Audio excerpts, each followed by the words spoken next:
What's up, guys? Coach Vassar, thank you for joining me with OTF Audio Daily Beats. As always, if you're new, appreciate you tuning in, listening to me talk about these workouts. If you find value in them, information is in the description to support me. Appreciate all who have bought me a coffee. My 5 a.m. people, definitely appreciate that. We're going to talk about Friday, July 11th. This will also repeat on Sunday, July 27th. We're going to see power on the treads, strength on the rower, and on the weight floor. Talk about the 2G, talk about the 3G as always, and then get you on out of here. So as far as key concepts on the 2G, for the treads, we're gonna see 3 blocks that build on each other. First you build, then you turn up your all out, and then in the last block, hold the all out effort all the way to the finish.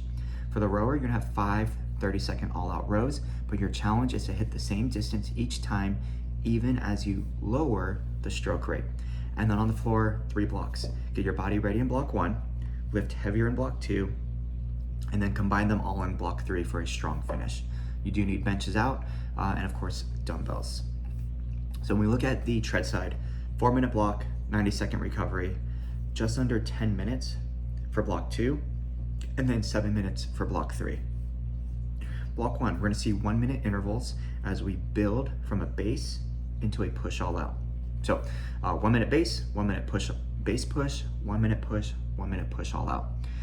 I've said this before in previous videos, but my general idea of builds like this is the add-on. So, hey, let's add a little bit every minute, let's add the same amount. So it might not be your typical push that you do for 1 minute, but it should still feel uncomfortable. So they start base for 1 minute.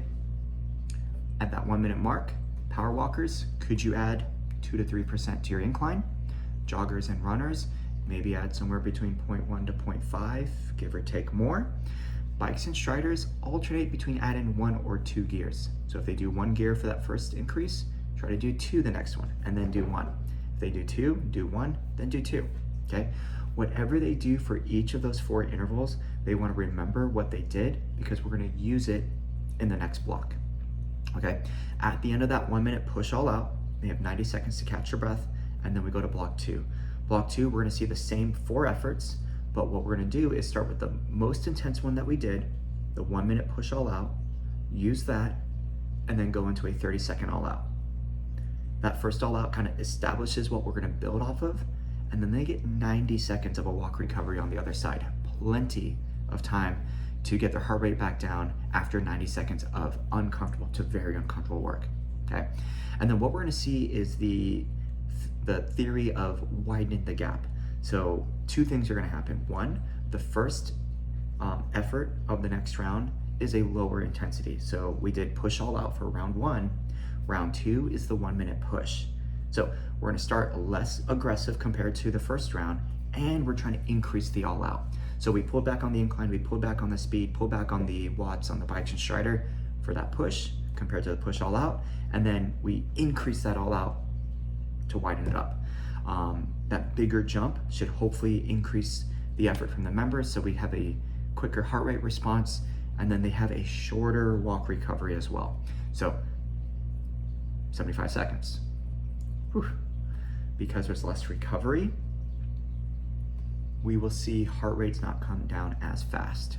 But that first effort does decrease, which means there is that time to establish some recovery, because round 3, base push, a little bit less work, increase the all out, widen the gap, and then a 1 minute walk. After that 1 minute walk, they go into 1 minute base. So really a minute of full walk and recovery and then a minute of active recovery. Their heart rate should feel pretty good. They should feel pretty good as they hit their hopefully best all out now for 30 seconds, okay? And then they have a 90-second walk.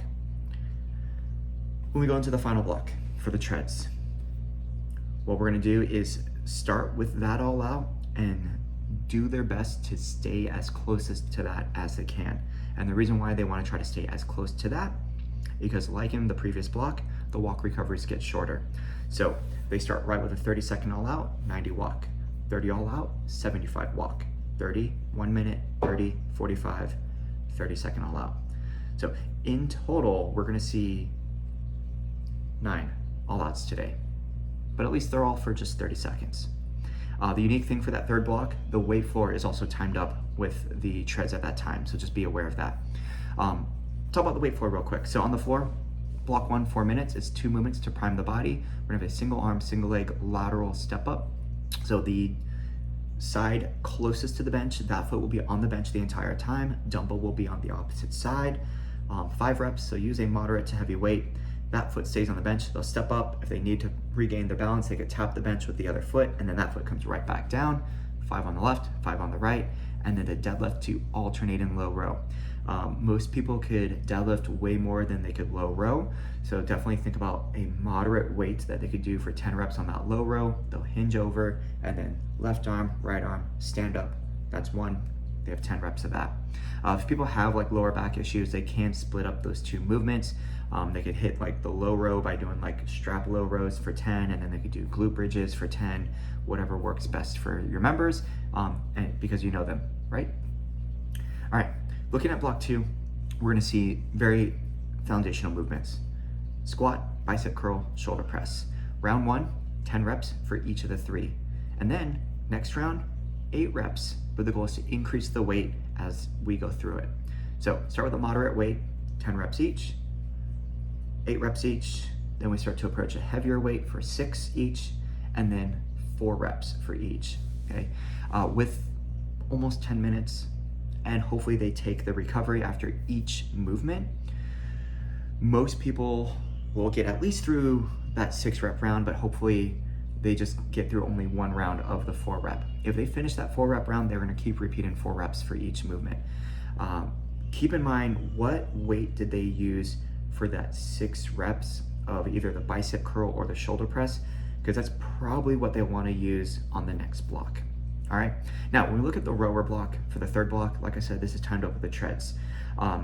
They're gonna start with a 30-second all-out row at 30 strokes per minute. We wanna use stored programs for that. As soon as they finish, they're gonna take the 3 movements from the previous block and sandwich them all together. So dumbbells are at the side. They'll do a squat, bicep curl, shoulder press, all the way back down. They're doing that for 8 reps. They have 90 seconds to complete that. Hopefully they use like the weight they did for 6 to 8 reps for the bicep curl, because that or the shoulder press, because those 2 movements will be the one that determine what weight members could actually use. The next round, it's a 28 stroke rate. Okay, so round 1, really, you have 30 seconds to do 15 powerful strokes. Round 2, 14 strokes. Can you match your distance by generating more power per stroke? The recovery, you have 75 seconds to now do 6 reps of that combo movement. Round 3, 26 stroke rate, so 13 strokes in those 30 seconds, and then 1 minute to do 4 reps. The last round, 24 stroke rate, so 12 strokes in those 30 seconds, 2 reps. If they need to cry, they could cry.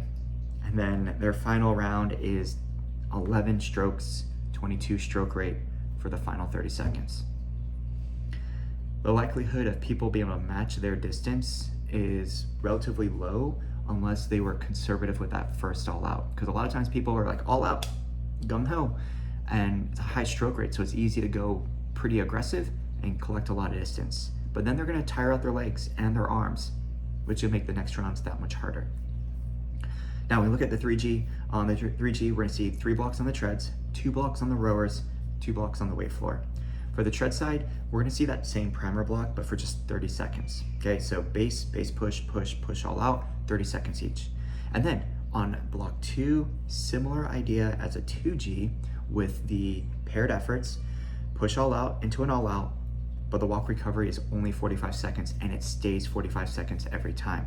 So hopefully by decreasing the buy-in effort before the all out, it allows them to recover as they also increase the all out every round. So we'll see a total of 4 rounds again here with 4 30-second all outs, each one building off the last one. The final block, like the 3rd block on the 2G, 30 all out, 1 minute walk, 30 all out, now 45 walk, and then 30 all out, so 3 there. In total, 7 for the 3G. Once again, like block 3 and the 2G, can they stay as close to that best all out that they did? Now for the rowers, in block 1, they have 9 minutes and 15 seconds. So this will compose of the first 2 tread blocks, okay? we're gonna see a 300-meter push row, 20 to 24 stroke rate, and then split squat hold with tricep extensions, 10 reps on each leg. So if you have the Y-bells, I would encourage a more lighter weight choice because they are doing 20 tricep extensions. Okay. Every round we're trying to maintain the push row intensity by keeping that stroke rate in that range. So push intensity could be based off of, hey, matching beating your distance. Can you maintain your split time? Can you maintain your average watts? Could you keep your stroke rate the same, right? So a lot of different metrics that you make those connections with those members of what works best for them. Okay. Now the second row block is timed up with the treads. They're gonna do all out row, recovery row, all out row, recovery row, all out. So I would just have them reset the screen at the start, and their goal is to maintain the all out intensity on each row attempt. So I would use distance as a metric for that one, since we are trying to keep them rowing during the recovery, rather than getting them set up with like stored programs. Just as they slide back in, just tap new interval and then grip it, rip it, okay? One thing to keep in mind between the treads and rowers, the tread side, block 1 and then block 2, there's a 1-minute walk recovery between them. But between blocks 2 and 3, you have a 2-minute recovery because you also have to get the rowers and the weight floor set up. So they do give you some more time to get everyone set up and ready to go. Now on the weight floor, we're gonna see block 2 for the first block. So 9 minutes and 15 seconds of the squat, bicep curl, shoulder press, 10, 8, 6, 4, okay? And then on the second block, it's like a hybrid of the 2G. So the buy-in, instead of a row, is going to be the deadlift to alternate in low row. And then they have 1 minute to complete the combo squat, bicep curl, shoulder press for 6 reps.